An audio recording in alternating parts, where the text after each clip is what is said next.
Hallo! Hallo. So, heute brennt's. Jetzt brennt's hier. Aber lichterloh. Ne, das Building. Nein, schlechter Witz. Jemand kommt mich noch in die Kitsunaki-Hölle, ey. Ja, echt. Also, der war schlecht, ne? Brand Building. So. Das ist kein brennendes Gebäude, sondern das ist, was ist das denn überhaupt? Ja, das ist ein schönes Thema. Hatte ich letztens noch einen Artikel drüber gelesen. Denn es gibt Spiele, die kenne ich. Und wenn dich jetzt einer fragt, irgendwie, worauf freust du dich denn nächstes Jahr am meisten? Auf welches Spiel hättest du am meisten Bock? Dann würdest du wahrscheinlich sagen, Pupsi das Eichhörnchen Teil 3. genau, ich hätte jetzt gesagt, ich hoffe noch auf einen System Shock, aber ja. Ja, ich war jetzt ein bisschen vor den Kopf, ja. Das ist jetzt genau dasselbe im Prinzip. Also eine Marke, die ich schon kenne, Fortsetzung. Aber das Neue, das kenne ich ja noch gar nicht. Da muss ich mir quasi erst einen Namen boxen.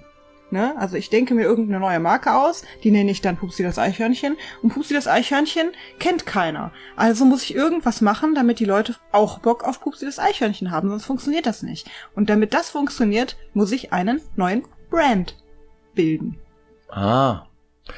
Vielen Dank für diese forensische Analyse. Ja, das war gut, ja. Das ist auch nicht schlecht. Ja, das stimmt. Das heißt, man muss sich, Brand ist im Grunde genommen eine Marke, ein Name, eine Entität, die man erzeugt hat.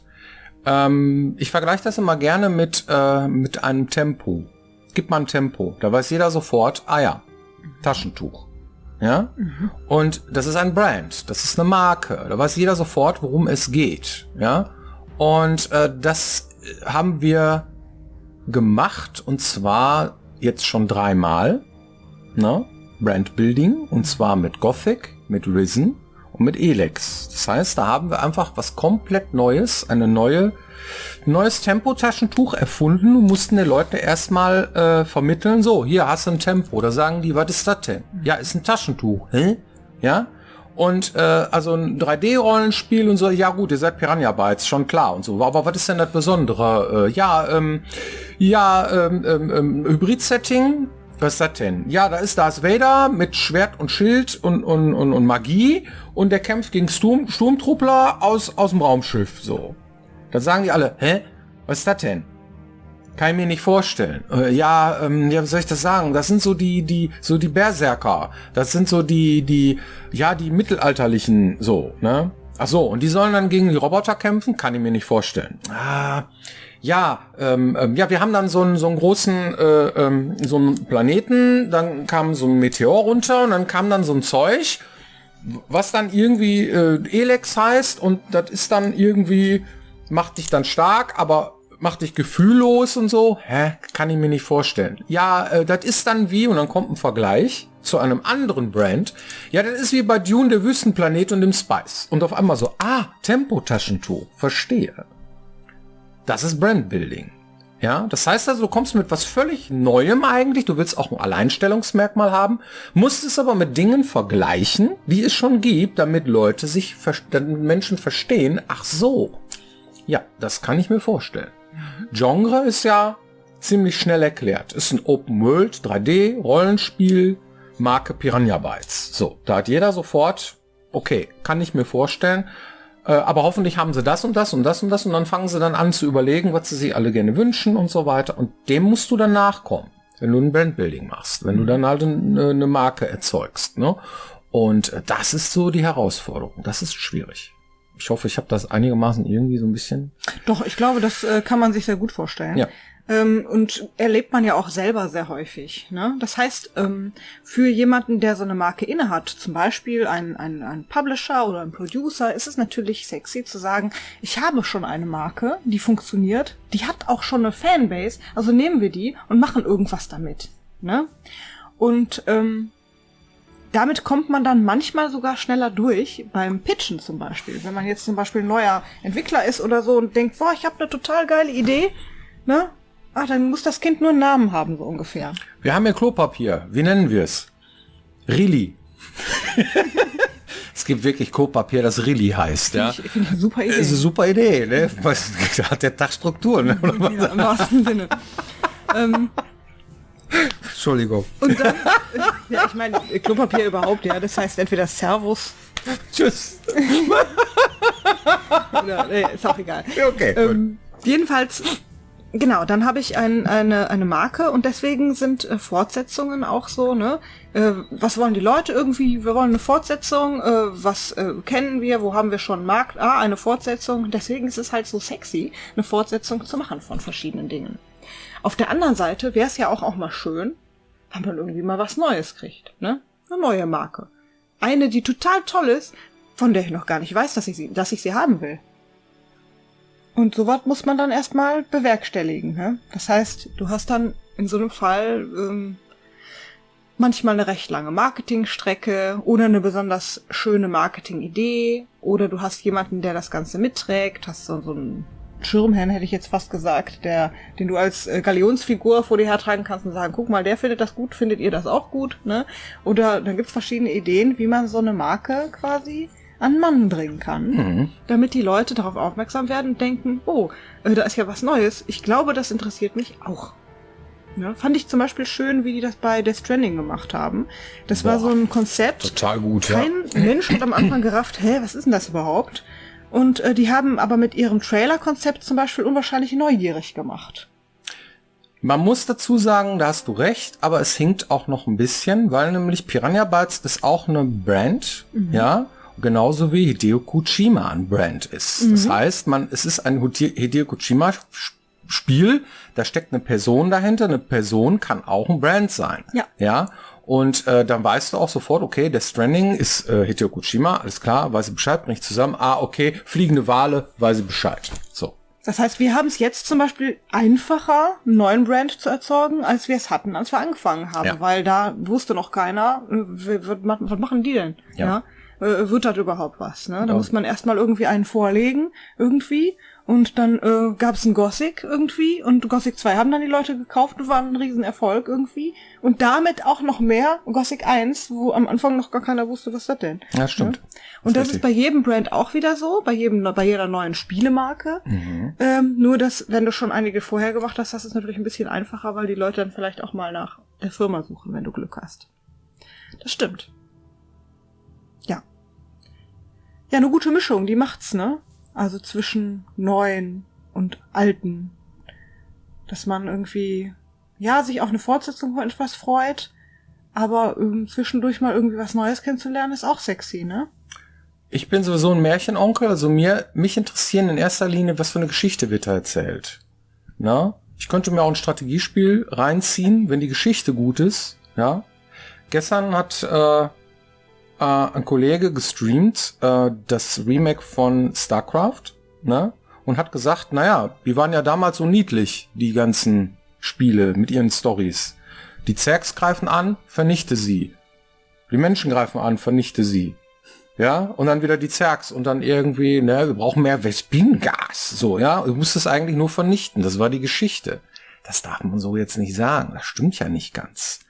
Aber die Quests, die liefen darauf hinaus. Vernichte. Und das war dann schon irgendwie, ja, okay, ich muss dann vernichten, so, ne. Heute würde man mit so einem Konzept, glaube ich, nicht sehr weit kommen. Ich glaube, da muss man schon so ein bisschen mehr Twists und Turns und Personen reinbringen, Charaktere, das hatten die alles. Versteht mich nicht falsch. Aber es war nicht so viel nötig, Arbeit da rein zu investieren, so spannende Geschichten zu erzählen. Und für mich ist das in erster Linie bei Death Stranding, hat mich gar nicht gehuckt, dass es ein Hideo Kojima-Brand ist, sondern vielmehr die Welt hat mich interessiert, das Setting. Was ist das für eine Geschichte? Und ich habe mir den Trailer angeguckt und habe dann so eine Prognose abgegeben, was da wohl sein könnte, was man da den ganzen Tag macht. Ja, als Postbote Kisten schleppen. Auf die Idee wäre ich jetzt so platt jetzt nicht gekommen. Ja, aber trotzdem macht das Sinn in dieser Welt. Und die Geschichte, das war schon klar, dass irgendwie der Mads Mikkelsen da irgendwie jetzt nicht so ganz der liebe, nette Kerl von nebenan ist und dass dieses schwarze Zeug dann auch, also irgendwie hatte ich schon so eine Idee und dann hat mich das gehuckt und dann war für mich Death Stranding mit einem Mal ein Brand und habe mich drauf gefreut. Ich war da ein bisschen einfacher gestrichen, mich hatten sie mit den Schauspielern. Ja, zum Beispiel. Ne? Ja, ganz billig. Ja, Daryl ist cool, Punkt. So, aus. Ne? Oder Keanu Reeves ist cool, fertig. So. Das ist auch gut. So, also das sind so Dinge, ist auch ein Brand, ja. Das sind also Personen, Schauspieler, die du nimmst und da reinsteckst in so eine neue Marke meinetwegen so, ja. Cyberpunk ist ja auch schon an sich ein Brand, weil es ja auch schon ein Pen-and-Paper-Gedöns und Rollenspiel und so weiter gibt und so, ne. Das heißt, die Kombination aus mehreren solchen bekannten Sachen, da kannst du dann auch wieder was Neues machen, so. Es gab ja so in dieser Form so ein Cyberpunk noch nicht. Und dann freuen sich die Leute auch direkt da drauf, ne. Also Brand ist auf jeden Fall wichtig, ne. Das hat mit Marketing zu tun, das hat mit Werbung zu tun, das hat damit zu tun, wie schnell bekommt man dieses Produkt erklärt, was es ist, ja. Bei dem Spiel Gothic haben wir sehr lange drüber nachgedacht, wie wir es nennen wollen.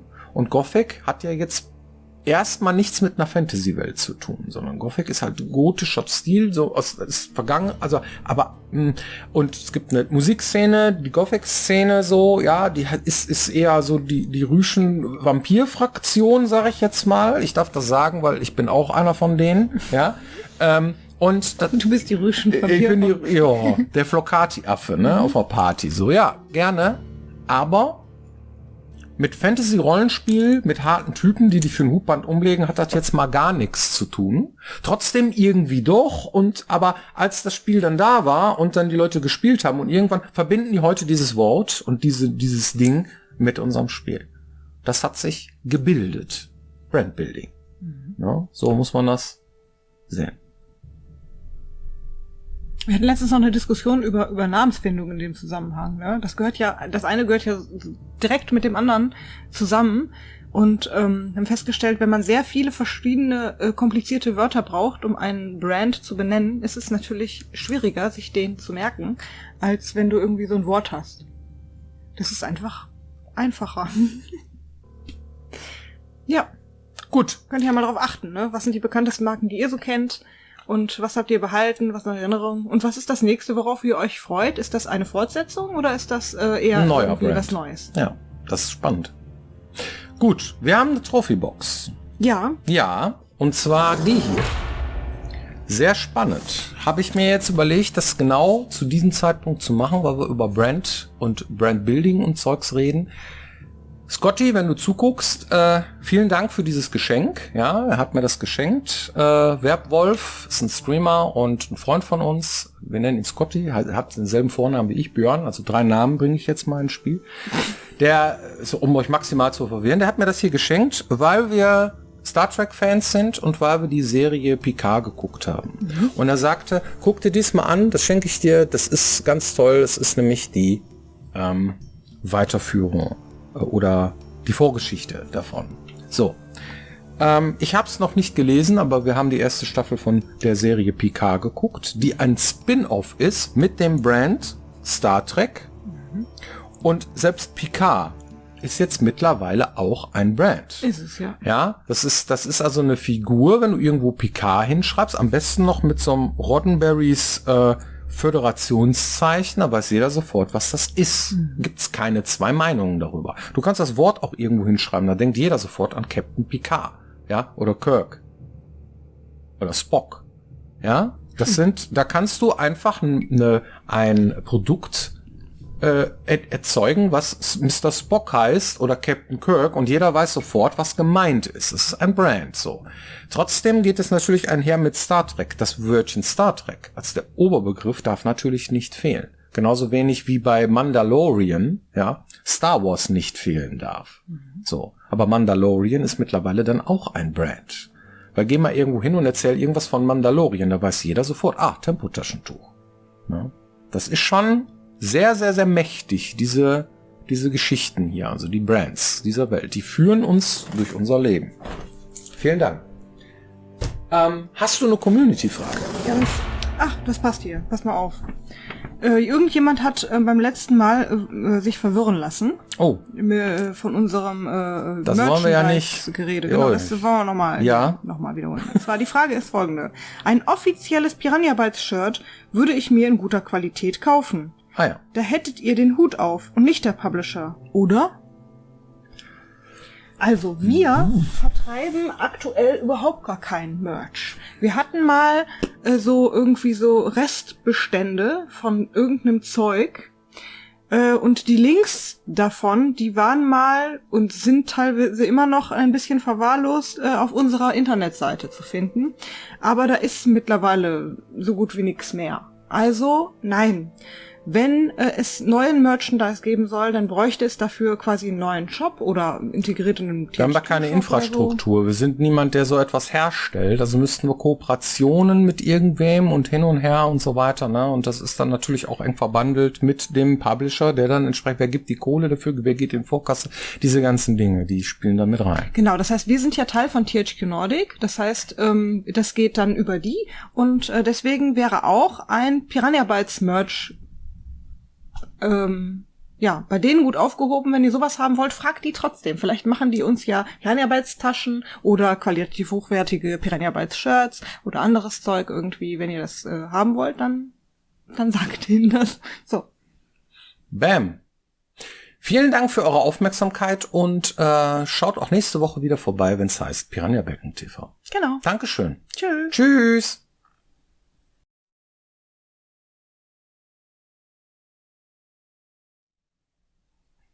Brand new.